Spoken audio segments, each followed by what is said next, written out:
Hey guys, thank you for tuning in my channel. I'm reading the Bible again. Today's chapters are Genesis 31 and 32. One day, Jacob heard Laban's sons talking. They said, Jacob has taken everything our father owned. Jacob has become rich in this way. Then Jacob noticed that Laban was not as friendly as he had been before. The Lord said to Jacob, Go back to the land where your ancestors lived. I will be with you. So Jacob told Rachel, and Leah to meet him in the field where he kept his flocks. He said to them, I've seen that your father is not as friendly with me as he used to be, but the God of my father has been with me. You both know that I have worked as hard as I could for your father, but he deceived me. He has chased my pay 10 times, but God has now allowed your father to harm me. At one time Laban said, You can have all the speckled goats as your pay. After that, all the animals gave birth to speckled young ones. But then Laban said, You can have all the streaked goats as your pay. After that, all the animals gave birth to streaked babies. So God has taken the animals away from your father, and God has given them to me. I had a dream during the season when the animals were mating. I saw that the only male goats who were mating were streaked, speckled, or spotted. Well, this Bible is getting interesting. Just you know, the angel of God spoke to me in that dream. He said, Jacob. I answered, yes. The angel said, Look, only the streaked, speckled, or spotted goats are mating. I see all the wrong faces of man does to you. I'm the God who appeared to you at Bethel. There you poured olive oil on the stone and stood up on end. There you made a promise to me. Now I want you to live here. Go back to the land where you were born. Rachel and Leah answered Jacob, Our father has nothing to give us when he passes on. He has treated us like strangers. He sold us to you, and then he spent all the money you paid for us. God took all this wealth from our father, and now it belongs to us and our children. So you do whatever God told you to do. So Jacob put his children and his spouses on camels. Then they began the journey back to Isaac, his father. He lived in the land of Canaan. All the flocks of animals that Jacob owned walked ahead of them. He carried everything with him that he had gotten while he lived in northwest Mesopotamia. Laban was gone to cut the wool from his sheep. When he was gone, Rachel stole the others of false gods that belonged to him. And Jacob tried to Laban. Yeah, I this Bible again really interesting. He did not tell Laban he was leaving. Jacob and his family left quickly, and they crossed the Euphrates River and traveled toward the mouth of Gilead. 3 days later, Laban learned that Jacob had run away. So Laban got his relatives and began to chase Jacob. After 7 days, Laban found them in the mountains of Gilead. That night, God came to Laban and near me in a dream. The Lord said, Be careful. Do not say anything to Jacob, good or bad. So Laban caught up with Jacob. Now Jacob had made his camp in the mountains. So Laban and his relatives set up their camp in the mountains of Gilead. Laban said to Jacob, What have you done? Why did you trick me? You take my daughters that you had captured in the war. Why did you run away without telling me? Why? Then I could send you away with joy and singing. There would be the music of tambourines and harps. It did not even let me kiss my grandchildren and my daughters goodbye. You were very foolish to do this. I have the power to harm you, but last night the God, your father, spoke to me. He warned me not to say anything to you, good or bad. I know you wanted to go back to your home, but why did you steal my idols? Jacob and Laban, I left without telling you because I was afraid. I thought you would take your daughters away from me. If you find anyone here who has taken your idols, he will be killed. Your relatives will be my witnesses, and you may look for anything that belongs to you. Take anything that is yours. Now Jacob did not know that Rachel had stolen Laban's idols. So Laban looked at Jacob's tent and Leah's tent. He looked at the tent where the two slave women stayed. Well, but he did not find his idols. When he left Leah's tent, he went to Rachel's tent. Rachel had hidden idols inside her camel's saddle, and she was sitting on them the whole time. The band looked through the whole tent, but he did not find them. Rachel said to her father, Father, don't be angry with me. I am not able to stand up before you. I have him a monthly period. So Ben looked through the camp, but he did not find his idols. And Jacob became very angry. He said, What wrong have I done? What law have I broken that caused you to chase me? You have looked through everything I own, but you have found nothing that belongs to you. If you have found anything, show it to everyone. Put it in front of your relatives and my relatives. Then let them decide which one of us is right. I have worked for you now for 20 years. During all, during all that time, Netherlands and kids passed away during birth, and I have not eaten not eaten any of the male sheep on your flocks. Anytime a sheep was killed by wild animals, I did not bring it to you. I made it up for the loss myself. You may be paid for any animal that was stolen during the day or night. In the daytime, the sun took away my strength, and then I was cold and could not sleep. I worked like a slave for you for 20 years. For the first 14 years, I worked to get your two daughters. The last 6 years, I worked to earn your animals. And during that time, you changed by paying 10 times, but the God of my father was with me. He is the God of Abraham and the God of Isaac.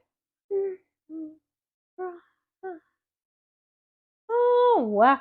Jacob is going full Gran Turismo up in here. Hmm.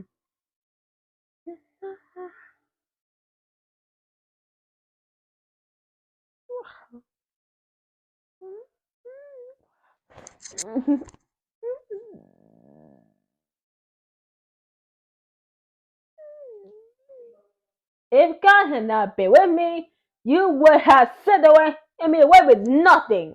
But he saw the problems I've had and the hard work I did. And last night, God corrected you.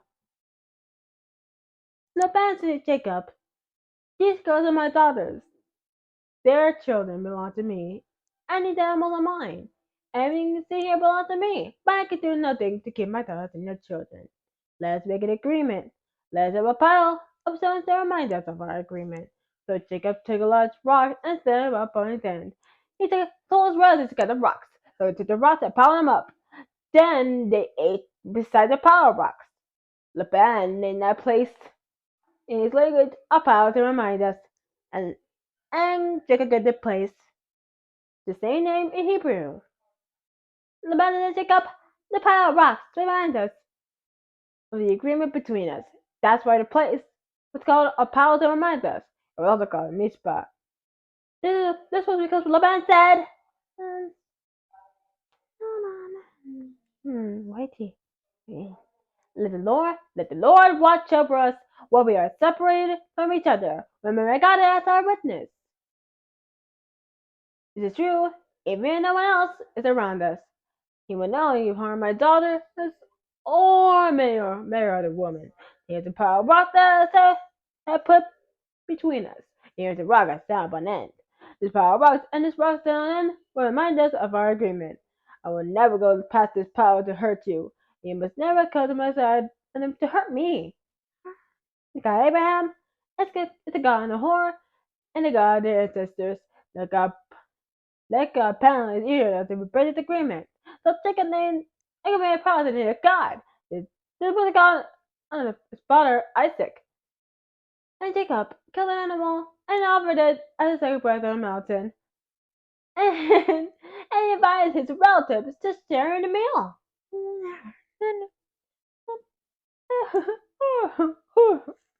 After they finished eating, they spent the night on the mountain. On the next morning, the Ben kissed his grandchildren and his daughters. He blessed them, and they left to return home. On to Genesis 32. When Jacob also went his way, the angels of God met him. When Jacob saw them, he said, "This is the camp of God." So Jacob named that place Mahanaim. Oh wow! Places in the Bible have the strangest names. Jacob's brother Esau was living in an area called Seir in the country of Edom. Jacob sat near the church of Esau. Jacob told the country. Uh, Jacob told the messengers, "Give this message to my master Esau. This is what Jacob, your servant, said. I have lived in a band and haven't made an heir till now. I have cattle, donkeys, flocks, and male and female servants. I send this message to you and ask you to accept us." The messenger turned Jacob and said, "We met your brother Esau. He is coming to meet you, and he has 400 men with him." 400 men? Are they like soldiers or something? Jacob was very afraid and worried. He divided the people were with him into two camps. Oh, they're following the fox. Oh, a fox hurts camel and the two and camels into the two camps. Jacob thought some might come to join one camp, but I can run away and be saved.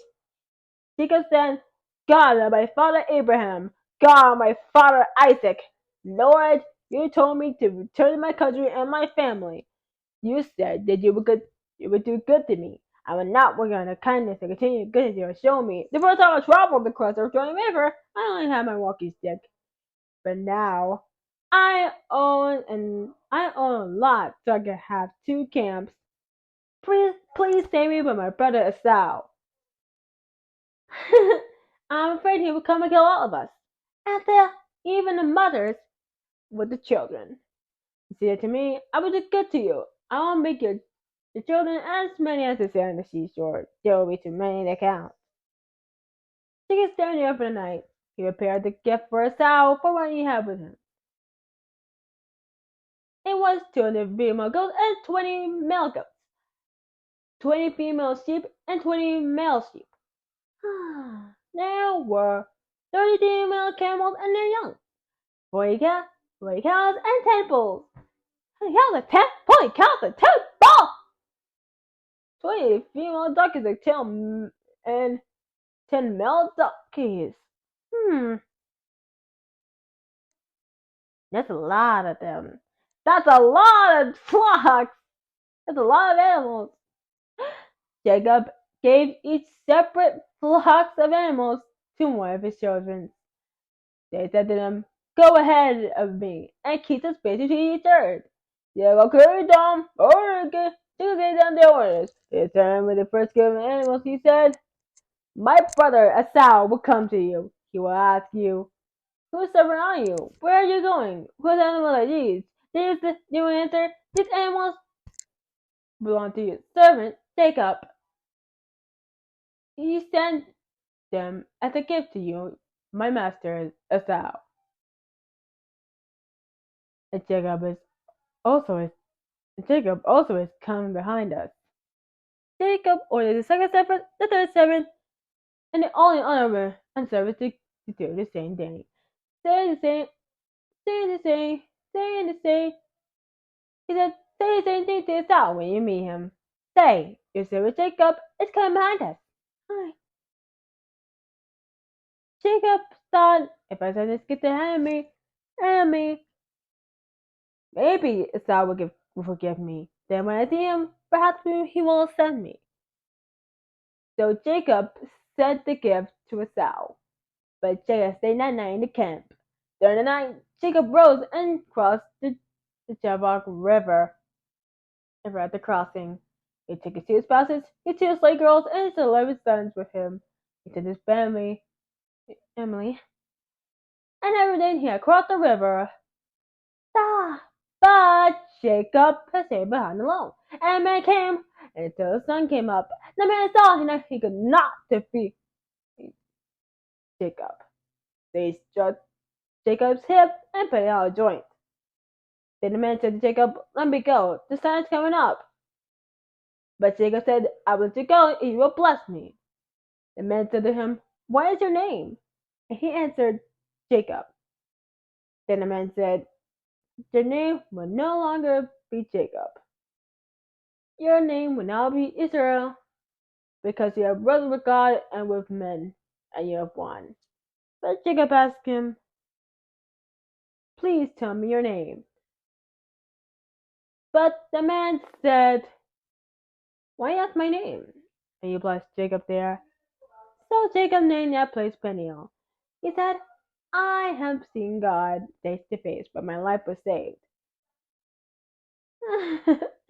Then the sun rose and she was sleeping in that place. Jacob was sleeping because of his leg. So even today, the people in Israel do not eat the muscle that is on the hip joint of the animals. This is because Jacob was touched there.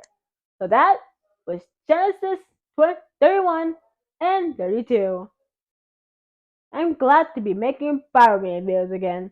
Anyways, that was this video. If you enjoyed it, don't forget to push the like button, comment down below what you want to see next, and subscribe to my channel for more videos such as this one. So till next time, this is Rihanna saying, see you guys in the next video. Bye!